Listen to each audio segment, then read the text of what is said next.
آج تک ہم نے ڈسکشن نہیں کی ہے پارلیمنٹ میں. میں آ رہا ہوں جو بات کی ہے اپنے ڈاکٹر صاحب نے, ملک صاحب نے, 9 مہینے میں آج ہم نے اپنے پارلیمنٹ ڈسکس نہیں کیا ہے کہ کن حالات میں یہ نیگوسیشن شروع کی گئی, کون ذمہ دار تھے, کیا ڈسکشن ہوئی, اور کیا ہم نے ان کو جو ہے پرومسز دیے. ہمیں نہیں پتا کیا ہوا ہے. ہمیں صرف یہ پتا ہے کہ وہ ایک دفعہ پھر سے آ گئی. آپ بھی بات کر رہے ہیں, آپ ایک واقعہ بھول رہے ہیں جو ملتان میں ہوا ہے. جو نوید شہید صاحب ہیں وہ 9 سال سے ایک خوف کی علامت سمجھے جاتے تھے ٹی ٹی پی کے لیے. ان کو شہید کر دیا گیا, اور ان کے امیجیٹلی اس کے ساتھ جو لڑکا ان کے ساتھ 6 سال سے کام کر رہا تھا وہ ٹارگٹ کلنگ کر رہے ہیں. اور ہر اس بندے کی جنہوں نے ان کو شکست دی ہوئی ہے 2014 سے لے کر 2021 تک. اب اسلحہ ان کے پاس ہے امریکن, اور زمین ان کے پاس ہے افغانستان کی, کہ جب وہ جائے وہ چلے جاتے ہیں. اب مجھے بتائیں اس میں باقی باتیں کہاں رہ جاتی ہیں؟ سی ٹی ڈی بیچاری کیا کرے گی؟ کیا ان کی کیپیسٹی ہے؟ آپ کے آگے بندے کون ہیں؟ ان کو آپ نے ان کے جینیٹک میں ڈی این اے میں ہم نے 40 سال سے جہاز ڈالا ہوا ہے, وہ کیسے نکالیں گے آپ بھائی؟ بالکل ٹھیک ہے, آپ کا پوائنٹ آ گیا جناب. اور مرزا صاحب کچھ ایڈ کرنا چاہ رہے ہیں آپ اس پہ؟ اتنا کہنا چاہتا ہوں کہ خان صاحب جو بیانیہ بنا رہے ہیں نا مذاکرات اور بات چیت کا, جی بات یہ ہے کہ 2000 سے لے کر 2010 تک کوئی 1.5 درجن معاہدے ہم نے کیے ٹی ٹی پی کے ساتھ, اور وہ تمام معاہدے انہوں نے توڑے اور اس کا فائدہ لیا. بالآخر ہم نے یہی سمجھ آیا کہ ان کے ساتھ مذاکرات کا کوئی فائدہ نہیں ہے. ابھی بھی جو مذاکرات کیے گئے ان کے ساتھ, اس میں ان کو چاہیے تھا کہ یہ مذاکرات براہ راست افغان طالبان حکومت کے ساتھ کرتے. صحیح. بجائے ان کے ساتھ مذاکرات کرنے کے وہ انہوں نے سہولت کاری کی اور ان کے مذاکرات ٹی ٹی پی کے ساتھ کرائے گئے. پھر جو لوگ آئے اس کا خیال نہیں رکھا گیا کہ وہ اسلحے کے ساتھ کیسے واپس آئیں. ٹھیک ہے, فیملیز آئے, آپ پرامن طریقے سے آئے, ایسا نہیں ہوا. تو اس میں جو پی ٹی آئی کی جو حکومت ہے وہ ذمہ دار ہے. پھر ایسے بندے جیسا کہ مسلم خان اور محمود خان جو سوات کے قصائی کے طور پر مشہور ہیں, ان کو اسٹیٹ پارڈن دیا گیا. کوئی اسٹیٹ پارڈن معافی وزیر اعظم کی ایڈوائز کے بغیر صدر نہیں دے سکتے. تو عمران خان کو اور عارف علوی صاحب کو یہ ذمہ داری قبول کرنی چاہیے کہ ابھی جو آپ خیبر پختونخوا کے اندر جو تشدد ہے وہ آپ کی پالیسیوں کی وجہ سے ہوا ہے.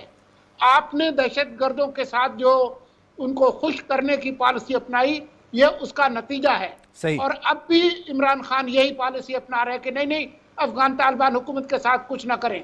اگر افغانستان کی سرزمین پاکستان کے خلاف استعمال ہوگی دہشت گردی کے لیے تو پاکستان کو حق پہنچتا ہے کہ ان کے پیچھے جائے. صحیح ہے, ہم ہاتھ پہ ہاتھ دھرے نہیں بیٹھ سکتے. جی پلیز جلدی سے. جو دہشت گرد ہے نا یہ پینیٹریٹ کر کے آپ کے گلی محلوں میں آ کے سیٹلڈ ہو چکے ہوئے ہیں. اب ان کو نبڑنا, ان کو ڈھونڈنا بہت بڑا ٹاسک بن جائے گا ہمارے لیے. ٹاسک ہے اور چیلنج بن گیا ہے. ٹھیک ہے جی, کوئکلی مجھے پروگرام میں دوسرے موضوع کی جانب بڑھنا ہے.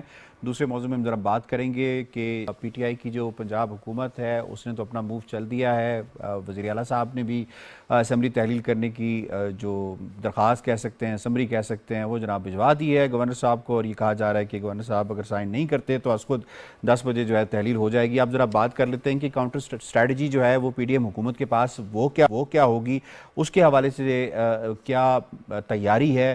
بظاہر جو ہے بیانات سامنے آ رہے ہیں اس کے مطابق تو یہی لگ رہا ہے کہ تیاری ہو رہی ہے, یہ تیاری ہو چکی ہے اس حوالے سے اور پراپرلی رسپونڈ کیا جائے گا. پھر کچھ کاف لیگ کے حوالے سے بھی خبریں آ رہی ہیں کہ شاید یہ جو پارٹی ہے یہ کچھ کہتے ہیں کچھ ضلعوں کی پارٹی ہے, کچھ کہتے ہیں کہ ڈویژن کی پارٹی ہے, یہ شاید پی ٹی آئی میں ضم ہو جائے گی. اس پر بھی دیکھیں گے. اور پھر ہم یہ بھی دیکھیں گے کہ خان صاحب جو ہیں ان کا ہر سٹیپ جو ہے وہ دن بدن ملک و عدم استحکام کی جانب لیا جا رہا ہے. کیا کوئی رکاوٹ اس میں پیدا ہو سکے گی یا نہیں؟ تو اس سلسلے میں مرزا سولنگی صاحب میرا پہلا سوال آپ سے ہی ہوگا. جناب یہ فرمائیے گا کہ پنجاب میں جو نون لیگ کا انتخابی چیلنج نون لیگ نے بظاہر کر لیا ہے, اور مریم صاحبہ کے حوالے سے بھی کہا جا رہا ہے کہ وہ ان کی واپسی اب ہوگی, احسن اقبال صاحب کا جو سٹیٹمنٹ ہے وہ سامنے آیا ہے. یہ فرمائیے گا کہ جو کاف لیگ کے حوالے سے بات کی جا رہی ہے, کیا کاف لیگ پی ٹی آئی میں ضم ہو جائے گی؟ اور یہ بھی فرما دیجئے گا کہ عمران خان ملک کو مزید عدم استحکام میں دھکیلنے کی جو کوشش کر رہے ہیں, کیا وہ اس میں کامیاب ہو پائیں گے؟ میں آپ کے